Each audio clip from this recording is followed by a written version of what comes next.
10, 9, 8, 7, 6, 5, 4, 3, 2, 1. Stage 1 propulsional is now. Imagine a world where one person holds the keys to the cosmos, where the final frontier is no longer a shared human endeavor, but the private playground of a single billionaire. Elon Musk now controls nearly 2/3 of all active satellites orbiting Earth. Rather than the nationalism and competing political ideologies that drove the first space race, the new space age is as much about money as it is about scientific discovery and national glory. Against the growing democratization of space, can any nation or company really lay claim to any part of it? Imagine a world where more and more satellite resources are actually helping us to monitor and improve and mitigate climate change. We need to find a way to be responsible stewards of space, and in Canada, we're posed to be leaders in that area. It strengthens our economic prosperity, it strengthens our ability to live and work on the land. I like to think of it as a nation-building project, like the railways were. Welcome to Season 4 of UM's award-winning podcast, What's the Big Idea?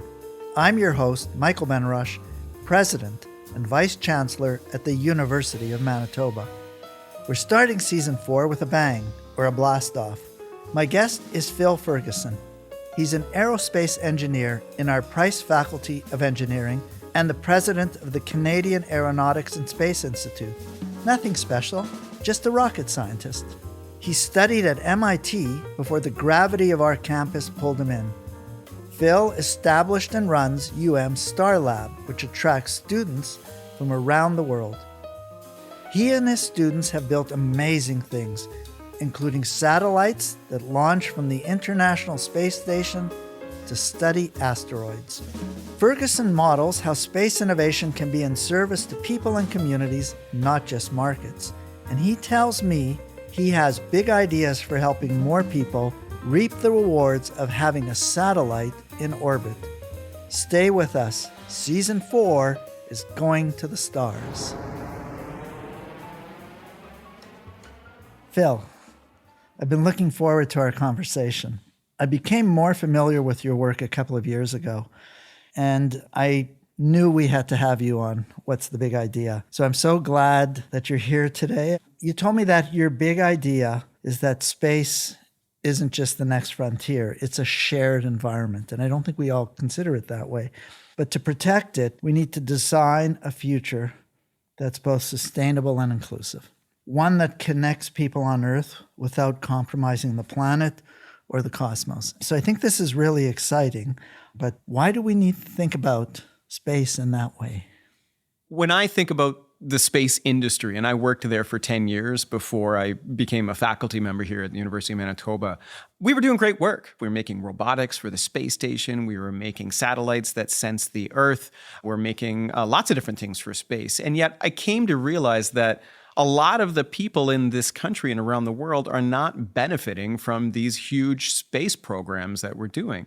And it's because of cost. When a space mission costs $1 billion to launch, it's very difficult for people, say, like in the Arctic or in the northern part of Canada, to access that technology. And so what I thought we needed was a strong research program to improve the access of aerospace technology for the people that need it the most, like the people in the northern parts of Canada that are experiencing climate change 4 times faster than the rest of the world.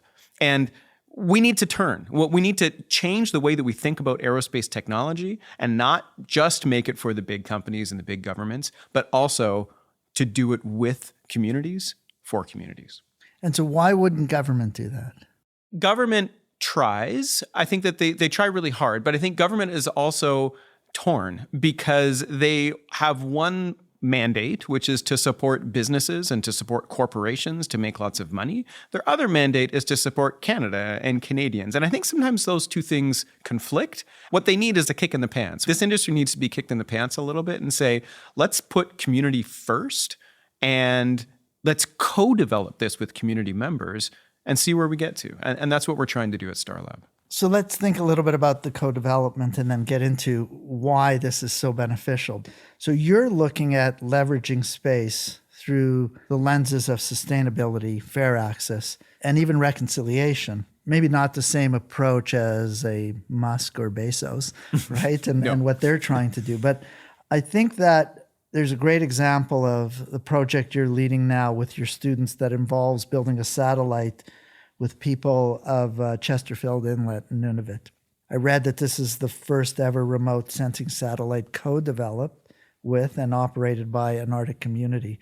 First of all, what exactly are you co-developing? What we're doing is we're trying to detect ice thickness and ice quality from space. And this is becoming a bigger and bigger problem now that climate change is affecting the way that people live and operate in the Arctic. And so what the hunters and trappers need is better information, particularly in the spring and in the fall as the ice is changing rapidly, to know where the safe places are for them to travel. But of course, we as engineers, aerospace engineers, or remote sensing scientists, we can't do this on our own because we don't know what safe ice looks like or what unsafe ice looks like. The experts in that are on the land, in the communities. These are also experts in how to create equipment that can survive extreme environments, and space is definitely extreme. So the researchers, and I use that word in every sense of that word, researchers in Chesterfield Inlet, Nunavut, are part of our research team. They're paid members of our team, and they're contributing to satellite design, remote sensing systems design, and ultimately the way that they will operate this spacecraft. It's integral to the whole project. We're building it right now. And it's going to relay information that will be interpretive about levels of sea ice or breakdown or sea ice. And then that will impact where they hunt. Yes, exactly. Where they travel, where they hunt. This project, I should add also, was conceived by myself and the late Dr. David Barber. David Barber and I talked about this years ago to say, hey, you know what's needed right now? There are a lot of satellites in space right now that measure sea ice thickness, but none of those satellites are accessible to the communities. We need a satellite that's actually built by the communities and operated by the communities. And when that data dovetails in with other Canadian assets like the RadarSat Constellation mission satellites, built right here in Winnipeg, by the way, this together now adds an incredible source of data and information that the community can now act on and in an accessible way. So the community is going to control the satellite, information is going to flow to the community, and then they'll map routes. That's right, exactly. And I think that the other key aspect about this too is data sovereignty and data security, right? So, I mean, it's one thing for the government of Canada to build a bunch of satellites, take some pictures of their backyards, the community's backyards, and then try to sell it to them. We're turning that on their head and saying, hey, you know what? This is their data. They collect data about their communities, and they use that data for the safety and prosperity of their own communities. So when I think of a satellite, you're talking about building this satellite and having the community help to build it, provide some of the knowledge. I think of some really high-tech device looking like a spaceship that goes up there. So what is a satellite? Yeah, no, so these satellites are very small. They're also high-tech, but they're very small. This satellite's about the size of a carton of milk. A carton of milk? A carton of milk, yeah, exactly. And because we're building them so small, and we're building them with the same kind of electronics that shows up in your cell phone, these satellites cost us less than $50,000 to build and less than a couple $100,000 to launch. But for well under $500,000, we can make a space system that can change the lives of communities, right? When we do it with the community. And that's what's so key to this accessibility. It's small, and because it's so small, we can leverage all the rockets that are launching every week. So SpaceX is launching their Falcon 9 rocket 3 or 4 times a week right now. Many of those are what we call rideshare missions, where they offer little spaces on the rocket for small satellites like this. So we have opportunities to launch every week if we want them. And this is adding to that accessibility that I was talking about before. So in this small carton of milk, Yeah. what kind of technology is in there? What can that technology do? So in that little carton of milk, we have a power system that's batteries and solar arrays that charges itself and makes sure that it has enough power to collect data over the Arctic. We have a communication system so that we can communicate that data to the ground. We have a control system that uses the latest advancements in machine learning to point this spacecraft where it needs to point to collect the data. And then all of that is monitored by additional artificial intelligence to try to understand if something is going wrong, how can it fix itself, or phone home if it needs help. So there's a lot of high-tech stuff that we've built into this small spacecraft at a fraction of the cost of what these large spacecraft would cost. And what's their life cycle? Depends on how high they are in orbit. The first satellite that we launched a satellite in 2023 as part of a geology mission. That one lasted about a year because it was in a low orbit. This one we're expecting to last about 7 years, so 2 years of operation and 5 years of deorbit to get it out of space.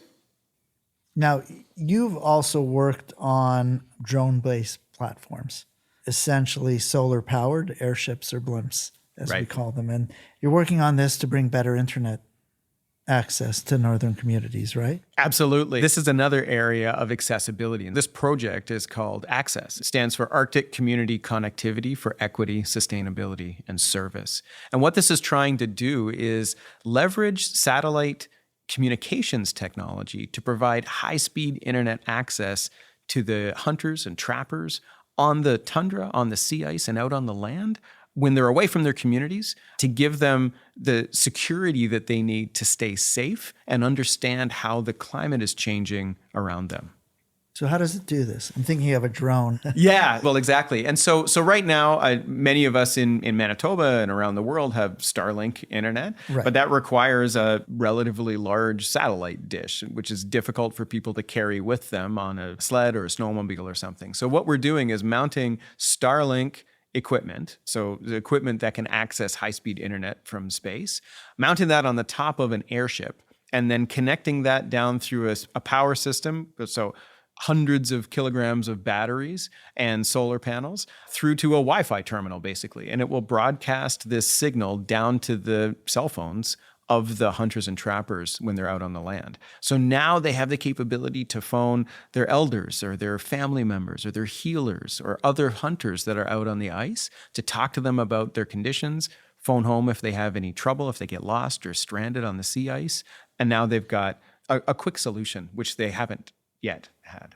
And so essentially you can create a system where there's no communication gaps. Exactly. I was in a meeting in Winnipeg last year. It's called the Hudson Bay Consortium. And it was all about search and rescue.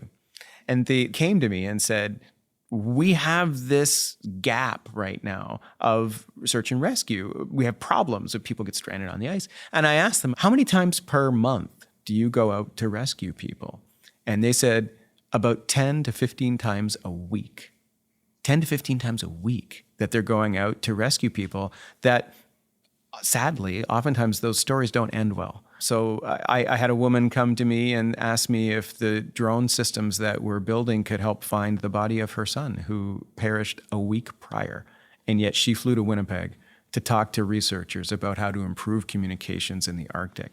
It's a powerful need that's out there and one that we have the capacity to solve using aerospace technology, but only if we do it in this co-developed way that improves access. Is it possible then, suppose a hunter's going out, you've got this communication system, is it possible then to track the person? Have like a tracking device, and yes. So that way you could always know where they are. Yes, it's possible. We need to make sure that we balance that with the privacy of the hunters and trappers as well. But this again is why it's so important that, it's not just a bunch of us here in Winnipeg making a solution and delivering it to the Arctic. We're there often and we work with the community and we learn from them, learn from their experience on the land and learn about their constraints. We're talking about a lot about northern security and Arctic security now, being able to improve communications networks, monitoring networks, kind of extrapolating from the community need to Canada's need? Nobody would argue with the statement that a connected Canada is a strong Canada. So a Canada where we can communicate with everybody from coast to coast to coast strengthens our security, it strengthens our economic prosperity, it strengthens our ability to live and work on the land. And I like to think of it as a nation-building project, much like the railways were.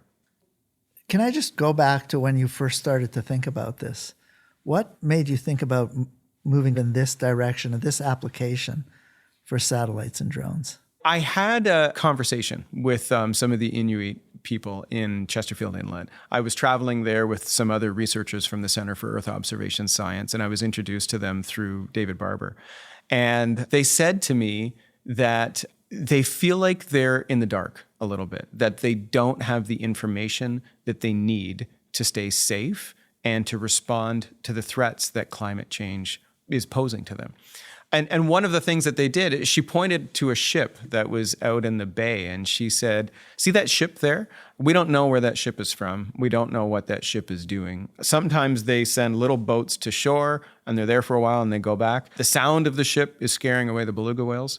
And if they were to have an environmental disaster, we don't know how we would respond. And she said, if I could know one thing, it would be, when is the next ship going to come in our harbor? And I said, we know that information. You know, Canada is a leader in tracking ships using satellites. It's called AIS, or Automated Information System. And yet, we're not delivering that data to the people that need it. So when I started to learn about these inequities and the fact that in Canada, we're leaders in aerospace. We're leaders in aerospace right here in Manitoba. And yet we don't have solutions to these problems yet. I thought this needs somebody to step up, a whole research lab, a whole research community like what we have here at University of Manitoba to solve these problems. So that's what really kind of led me into it. That's fascinating. And I wanted to ask you one more question about the community. You said that they're involved in the research because they understand cold weather. They understand the Arctic. Can you give me an example of something you've learned that you've incorporated into the satellite? We've learned a lot about how to get cold mechanisms to work. People always say, if you've got a broken snowmobile, the best person to ask how to fix it is an Inuit person that lives in the Arctic. I've heard stories of people that have been able to make snowmobiles work with sticks on the ground that they can find. Ways to provide clearances, ways to lubricate equipment to keep them functioning in extremely cold weather. One of the challenges in space is that we have these incredible, what we call thermal gradients. So one half of the satellite that's in the sunshine will be very hot, like 80 degrees Celsius, and the shaded side will be minus 30. And so we have challenges of metal that's expanding and contracting. And so we've been able to learn about tolerancing and mechanical design from the Inuit that do this every day. You've also written about how many satellites there are and some of the environmental challenges. So satellites end up burning up in the atmosphere, right? And they release chemicals that can harm the ozone, and especially with growing numbers. And so given your focus on satellites in the Arctic, how worried should we be? And as an engineer, do you think we can design better satellites that might be more environmentally friendly? Absolutely. I think the adage of reduce, reuse, recycle applies in space also. So a lot of organizations, NASA, the Canadian Space Agency, the United Nations, have started putting out new regulations on how people need to remove their satellite from orbit so that it doesn't pose a collision hazard, first of all, to other spacecraft. Now, like you say, what most people do is they just deorbit the spacecraft so it burns up in the atmosphere. And while that was fine in the early days of the space program, where we were maybe re-entering a dozen spacecraft a year, now it's thousands. And so what we're starting to think about is, well, what are the chemicals that we're putting into these spacecraft? Most of it is aluminum, but we also have some pretty nasty chemicals in there too, like cadmium, like lithium, like lead. And these are things that we probably don't want to have in the upper atmosphere. So we're looking at ways to detoxify spacecraft so that when they do burn up, first of all, they burn up entirely so that we don't end up with blazing balls of metal that come flying through somebody's house. But then secondly, what does remain in the atmosphere is more inert. This is an active area of research that we're getting into. We've also developed some space systems with local companies here like Precision ADM in Winnipeg that does additive manufacturing or 3D printing to build little thruster modules that we can extend the life of spacecraft and allow them to steer clear of other spacecraft so that they don't collide with one another. Because a spacecraft that's collided with something else is two problems. Number one, it's a dead spacecraft, then you can't control it. But number two, that one spacecraft has now turned into thousands of pieces of space debris that now pose hazards to other spacecraft. So we're developing technology that allows us to move out of the way, to prevent collisions, to remove the spacecraft from orbit, but also materials that allow us to maybe consider the environment a little better. Do they crash in space? They have crashed. Yes. Really? Yeah. It's happened several times by accident. There's actually a hole in the Canadarm right now on the space station from a piece of debris that flew through it. There was one catastrophic collision between a communications satellite and a defunct rocket. I think it was a rocket, or maybe it was a Russian satellite. It resulted in tens of thousands of pieces of debris that are now being tracked by international organizations around the world. Sadly, we've also seen a few demonstrations of spacecraft weapons that have purposefully blown up other spacecraft and resulted in debris clouds, which is generally frowned upon in the international community of space researchers. But like climate change, we all need to work together in this world to make space a safe place for everybody. And of course, there's no way of returning these through the atmosphere. They're going to burn up. Oh, that's right. They will burn up, but in some cases, they may be in space for hundreds of years, depending on the orbit. So if they're high enough, they could pose a threat for centuries. And why do we need so many? Why can't we share information? That's a great question. I think like everything else, everybody wants to own their own data. So I think data ownership, data privacy, and the space race is still very much active. I was just surprised to read how many satellites are up in space. It's now, tens of thousands, right? Yeah. So I think we need to find a way to be responsible stewards of space. And in Canada, we're posed to be leaders in that area. You're in another mission. You're leading with LISA, which is small satellites with big missions, right? This is that notion of protecting Earth's orbital environment. And what exactly are you doing there? And I think you're doing some work in the South Pole, is that right? That's right. So LISA stands for Little Innovator in Space Situational Awareness. So it's LISA with two S's. And it is a small CubeSat. Now this one is twice as big as ArcticSat. So not a carton of milk, but more like a toaster, let's call it. And so this toaster-sized satellite will launch with a larger satellite that Magellan Aerospace here in Winnipeg is building. And that one's called Red Wing. The Red Wing spacecraft is about the size of a washing machine. And so a few days into the mission, Red Wing will deploy LISA. And the two spacecraft will first take pictures of each other. They're going to do a little ballet together in space. They're going to fly circles around each other and take pictures and calibrate their sensors. So LISA will have some patches on it of known colors and known reflectivity that Red Wing will take pictures of, and vice versa. On LISA, we have an infrared camera that's being developed by the United Kingdom's space defense sector.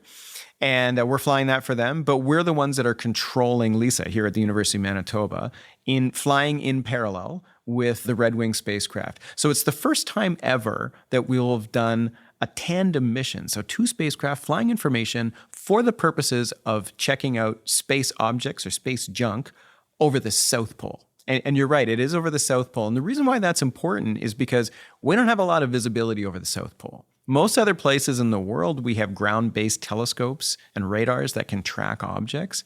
But the South Pole, we're kind of blind. And that's dangerous because a lot of spacecraft's paths intersect over the South Pole. And so if they're going to have any collisions, it's probably going to be over a polar area.